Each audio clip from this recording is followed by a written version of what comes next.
When I say a lot went on behind the scenes, I really mean a lot went on behind the scenes. This is not your typical rise to the top then fall from grace type stories. This wasn't a case of overexpansion and then drop down to 0 locations. Oh no. There were some shady things happening at Colonial. Around the time Colonial Bank started to face problems, they were caught in a fraud. The two that are most responsible for Colonial Bank's death is Lee Farkas, who was the CEO of Taylor, Bean & Whitaker, a mortgage company, and Catherine Kissick.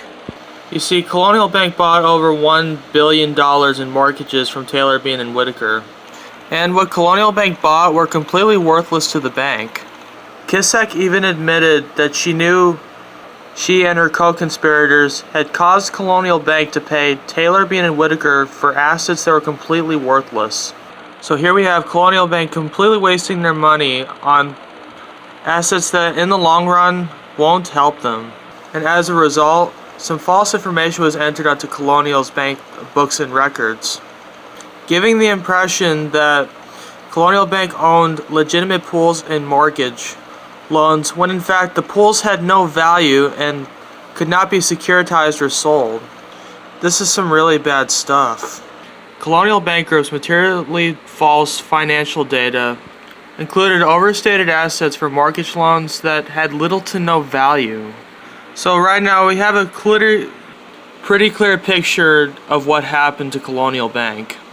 False information was being dumped onto the bank books and records, and in my opinion, during the last time of its run, I don't think people saw them as a reliable bank. I mean, people go to banks to get a mortgage, and again, things are going pretty badly for Colonial Bank. I honestly think that people didn't go to Colonial Bank anymore because of all these issues. They didn't trust the bank because of all this false information that was being transferred into the bank. I mean, look at the bank industry. There is a lot better choices than Colonial Bank. You have like Bank of America, Wells Fargo, Chase, all those other banks, and they were probably more reliable. And you could probably get your loan a lot faster than a bank that had crazy stuff going on. And that's what I think happened. People just couldn't trust Colonial Bank, and they stopped getting their loans from Colonial Bank.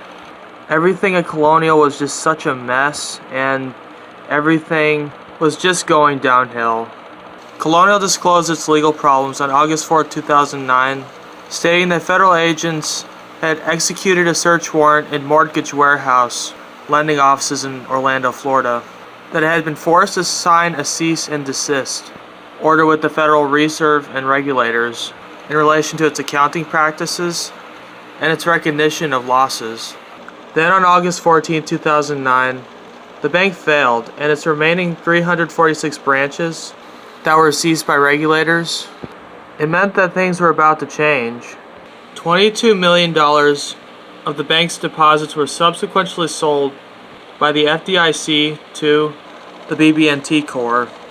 The bank's failure was the largest bank failure in 2009 and the 6th largest bank to ever fail in the U.S., costing the FDIC's Deposit Insurance Fund an estimated $2.8 billion.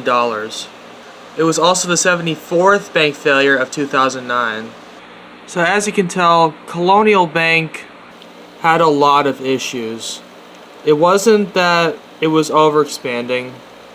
It was more the people that were running Colonial Bank, and it crashed and burned because of the stupid decisions that Kissick made and that Farkas made. In my opinion, Colonial Bank started out strong, but during the end, people just couldn't trust them for loans, for anything really. And because there's so many banks in the world, they felt the need to go to those banks instead because they were more reliable than Colonial Bank. As of today, Colonial Bank is done. They started off a pretty huge bank, but during the end, they fell hard. It's important to note that almost all Colonial banks were then turned into BB&Ts. It's a lot like what happened to Wachovia. All the Wachovias turned into Wells Fargos. So guys, let me know down in the comments, what did you think of Colonial Bank?